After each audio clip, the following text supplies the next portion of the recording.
Another minor imperfection in the movie for me is something that it kind of bothered me, but I also kind of enjoyed at the same time, which is, unlike most other basketball movies, there's not a huge emphasis on how much time is left in the game and what the score is. You rarely see that in this movie. And in other basketball movies, they use that, the emphasis on how much time is left and what the score is to make you feel the urgency of the game.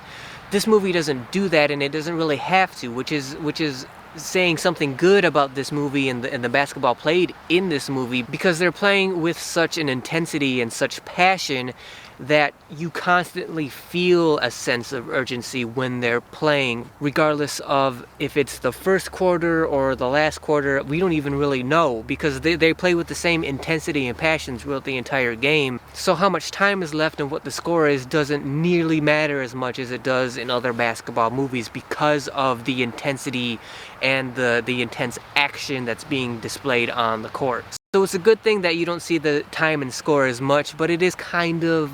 distracting only because it's kind of a departure of what we're used to seeing in basketball movies. I think the only other thing I can say in terms of what sort of bothers me about this movie, and this is definitely kind of a nitpicky thing, but it's also kind of related to the score and time not being emphasized nearly as much in this movie as in other movies, is that in Above the Rim, you don't really know how much time is passing by. Like, you don't understand how much time passes between the beginning of the movie and the shootout tournament at the end of the game. You don't know if it's days or weeks or months. It's not really clear. And again, you're kind of more aware of that, and it's kind of like spoon-fed to you in other basketball movies, like how much time is passing by, because doing so establishes a sense of urgency again. But again, because of the pace of this movie and the basketball scenes in this movie, you don't need to specifically say, okay, this much time is passing by, because every basketball scene you see is played with such intensity that you just sort of constantly feel that urgency whenever basketball is taking place.